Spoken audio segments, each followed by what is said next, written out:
साथियों नमस्कार, मैं हरिश्चंद्र बर्णवाल इस वीडियो में आप सभी का स्वागत करता हूं।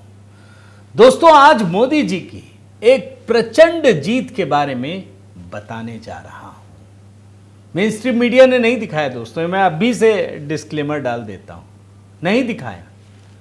ये सब छोटी जीत बता करके इसको जो अखबार का आखिरी पन्ना होता है ना, उसमें भी कहीं कोना, और टीवी वालों ने तो टिकर पे भी दिखाया या नहीं दिखाया मुझे नहीं पता, लेकिन ये जीत क्यों बड़ी है इस बात को आप समझिए।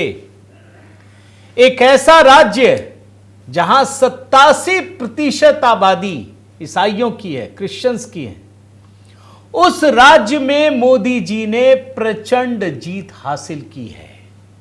न भूतो न भविष्यति, आजादी के बाद इतिहास में इतना बड़ा कारनामा करके दिखाया है। ये लोकल चुनाव की बात कह रहा हूं दोस्तों, विधानसभा चुनाव को तो 2 साल हो गए, लेकिन लोकल चुनाव में जहां भाजपा की सरकार नहीं है, बहुत कम सीटें, नगण्य, उस जगह पर अगर भारतीय जनता पार्टी बहुत बड़ी पार्टी बन जाए, और जो अंतर है ना, गैप, पूर्व सत्ताधारी पार्टी, इस समय की सत्ताधारी पार्टी और भाजपा, इतना माने लंबा गैप है कि आप सोच नहीं सकते। इसीलिए यह प्रचंड विजय है जिसमें सारे रिकॉर्ड ध्वस्त हो गए। और जो कांग्रेस पार्टी मणिपुर को लेकर के सांप्रदायिक तनाव, उन्माद पैदा करना चाहती है, उस कांग्रेस पार्टी का तो इतना बुरा हाल है कि कोई नाम लेवा तक नहीं मिला, कहीं बहुमत नहीं। यह खबर इसलिए भी बड़ी है दोस्तों, याद रखिए, जो लोग मोदी जी को या भाजपा को सिर्फ हिंदुत्व का तमगा लगाकर उनके विकास की विचारधारा को धाराशायी करना चाहते हैं, उन लोगों के लिए यह एक करारा तमाचे की तरह है। मोदी जी ने कमाल का काम किया है। मैं चाहता हूं दोस्तों कि आप कमेंट के साथ जुड़िए और अपनी बात रखिए। आप सभी को सबसे पहले जय सियाराम, हर हर महादेव इस कमेंट के साथ शुरू कीजिए। आपको खबर दिखाता, और हाँ, एचपी मेलोडी पर होली के बड़े सारे गीत हैं दोस्तों, अगर आपने नहीं देखा है तो ज़रूर देखिएगा। इस बार तो एआई का इस्तेमाल करके मैंने मोदी जी पर शानदार गीत तैयार किया है। रंग मोदी का सब पे भारी है, लोगों को बड़ा पसंद आ रहा है और उसके लिए आपका हृदय से आभार व्यक्त करता हूँ। एकदम एआई वीडियो का इस्तेमाल करके बनाया, ज़रूर देखिएगा। आइए खबर की शुरुआत करते हैं दोस्तों। इस खबर को देखिए, बीजेपी स्वीप्स मिजोरम चकमा विलेज काउंसिल पोल्स। लोकल चुनाव, विलेज काउंसिल की चुनाव। अब आप बोलेंगे हरीश जी ये क्या दिखा रहे हैं, कहाँ खोदा पहाड़ निकली चुहिया? बिल्कुल नहीं, अभी आप बिल्कुल ध्यान दीजिएगा।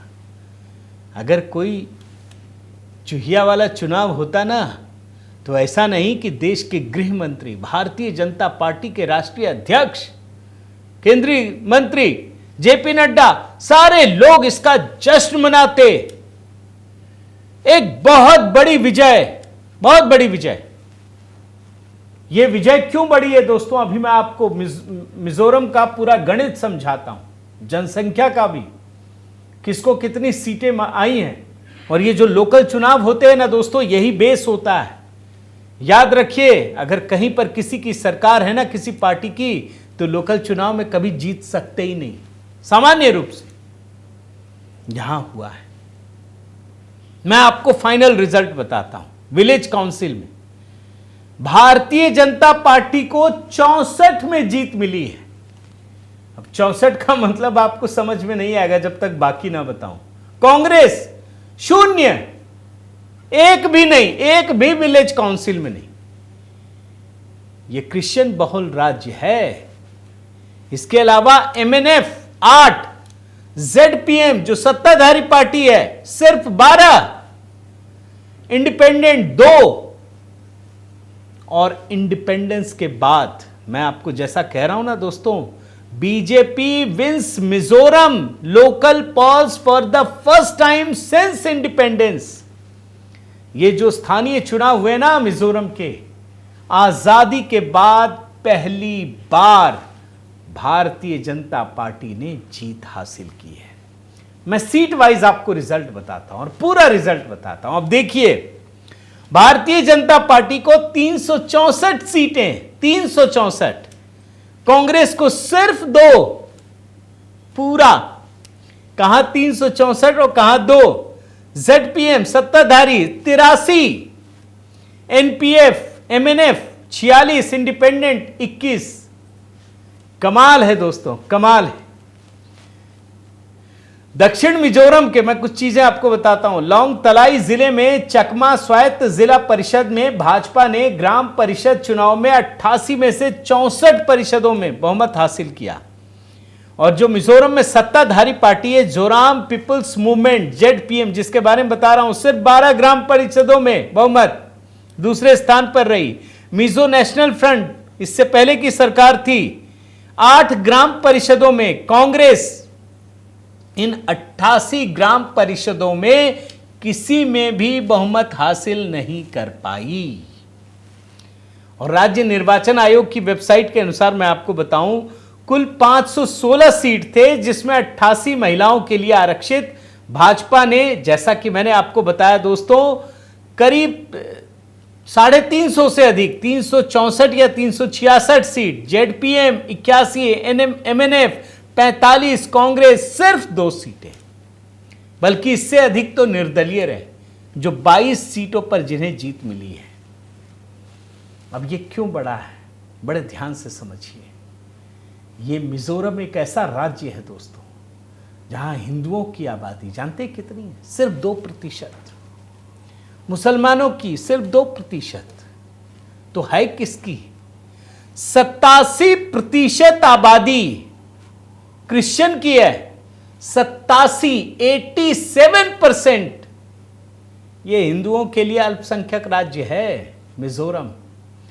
भाई उसके बगल में जो मणिपुर है, वो लड़ाई किसके लिए, क्यों भड़काया जाता है? आप जानते हैं कि हिंदू और ईसाई लड़े तो भाजपा को दोनों का वोट तो मिलेगा नहीं। अब भाई 2 समुदाय लड़ेगा तो कहीं ना कहीं तो आप खड़े दिखेंगे ना। तो मणिपुर की लड़ाई हिंदू बनाम क्रिश्चियन की करते हैं। ये काम ही है, जो पोजीशन है, यही गोवा में नुकसान पहुंचाने के लिए। अब देखिए मिजोरम, वहां तो हिंदू सिर्फ 2%, मुसलमान 2%, बुद्धिस्ट बल्कि 8.5%, लेकिन ईसाइयों की आबादी 87% है।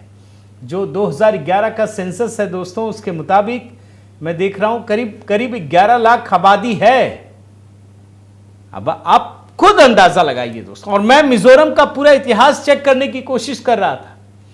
2023 दिसंबर में चुनाव हुए, यानी मान लीजिए 1 साल और अभी 1 साल 4 महीने, 1.25 साल मान लीजिए, 1.25 साल पहले चुनाव हुए।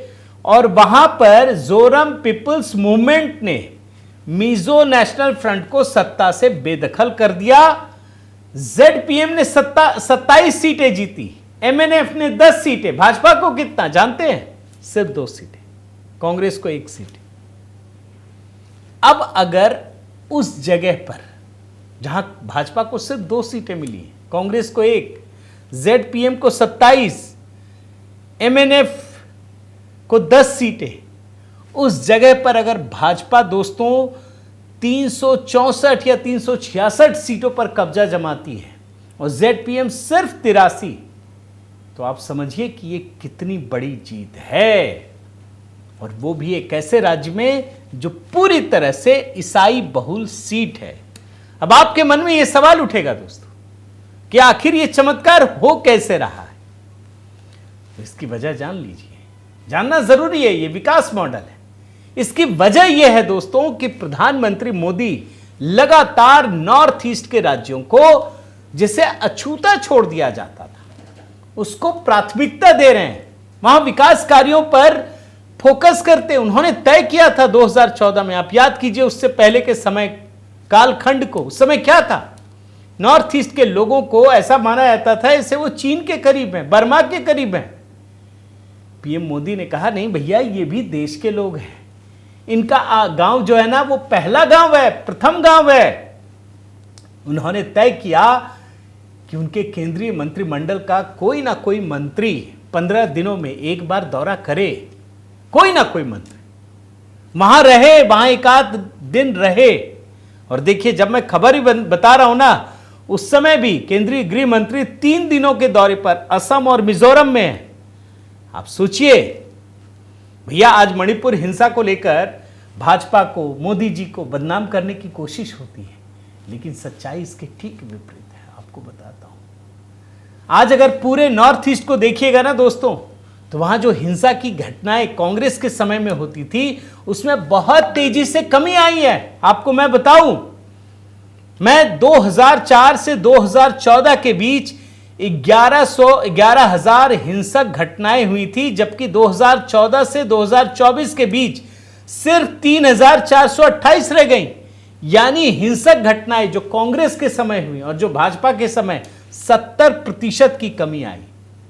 नागरिकों की मौतों में 89%, सुरक्षा बलों के जवानों की शहादत में 70% तक की कमी आई। 10 साल में 12 बड़े समझौते हुए। और आपको आश्चर्य होगा दोस्तों कि मोदी सरकार के दौरान लगभग 10,500 उग्रवादियों ने हथियार डालकर मुख्य धारा में शामिल होने का फैसला किया। एक और आपको वाकया बताता हूं, क्यों लोग कनेक्ट करते हैं मोदी जी से। आप आजादी से लेकर अब तक के सभी प्रधानमंत्रियों को मिलाइए तो 21 बार पूर्वोत्तर का दौरा किया गया। असम को छोड़कर बात बता रहा हूं मैं, असम अभी छोड़ दीजिए, पूर्वोत्तर की छोटे छोटे राज्य। और सिर्फ अकेले प्रधानमंत्री मोदी ने 78 बार इस इलाके का दौरा किया। 78 बार। तो भैया, नॉर्थ ईस्ट के लोग किसके साथ अपने आप को कनेक्ट करेंगे, आप खुद सोचिए।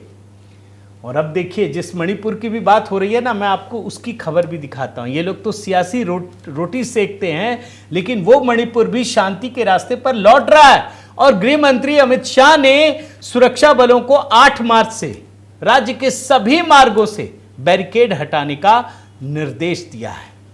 ये कहा है कि बाधा मत उत्पन्न कीजिए। और जब मैं मिजोरम में इतने बड़े जीत की कहानी आपको बता रहा हूं दोस्तों, तो कुछ आपको रिकॉर्ड भी बताता हूं। क्यों पूर्वोत्तर में भारतीय जनता पार्टी की आंधी है। जहां भाजपा का नामो निशान तक नहीं था, उस पूर्वोत्तर में असम में सरकार लगातार दूसरी बार, त्रिपुरा में सरकार लगातार दूसरी बार, मिजोरम में ऐतिहासिक जीत। क्यों? कुछ आंकड़े रखता हूं। पूर्वोत्तर के कई हिस्से पहली बार रेल सेवा से जुड़े। आजादी के 67 साल बाद मेघालय में भारत का रेल नेटवर्क पहुंचा। मतलब जो रेल नेटवर्क मैप होता है ना, मेघालय पहली बार आया 67 साल बाद।